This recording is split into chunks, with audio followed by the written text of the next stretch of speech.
ईमानदारी का इनाम। एक समय की बात है, एक छोटे से गांव में रमेश नाम का एक गरीब लड़का रहता था। वह बहुत ईमानदार और परिश्रमी था।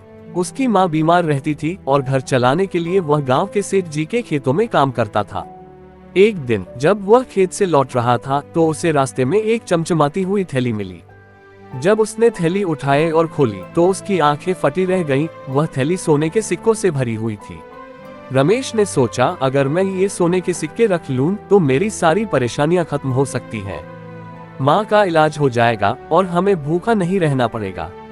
लेकिन अगले ही पल उसके मन में माँ की सिखाई हुई बात याद आई, ईमानदारी सबसे बड़ी दौलत है। रमेश ने निश्चय किया कि वह ये थैली गांव के मुखिया को सौंप देगा ताकि असली मालिक तक वह पहुंच सके। वह सीधा मुखिया जी के पास गया और उन्हें सारी बात बताई। मुखिया जी रमेश की ईमानदारी देखकर बहुत प्रभावित हुए और उन्होंने पूरे गांव में इस बात की घोषणा कर दी। अगले दिन गांव में रहने वाले सेठ हरिराम अपनी खोई हुई थैली लेने आए। उन्होंने रमेश से पूछा, बेटा, तुम्हें इतनी दौलत देखकर लालच नहीं आया?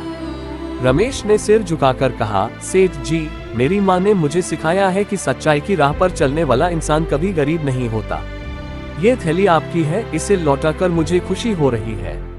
सेठ जी रमेश की बात सुनकर भावुक हो गए। उन्होंने रमेश को इनाम में कुछ सोने के सिक्के देना चाहा, लेकिन रमेश ने विनम्रता से मना कर दिया। ये देखकर सेठ जी ने एक और बड़ा निर्णय लिया। उन्होंने रमेश की पढ़ाई का सारा खर्च उठाने और उसकी माँ का इलाज कराने की जिम्मेदारी ली। धीरे धीरे रमेश ने पढ़ाई पूरी की और एक सफल इंसान बना। उसने कभी ईमानदारी का रास्ता नहीं छोड़ा और पूरे गांव में उसकी मिसाल दी जाने लगी। शिक्षा।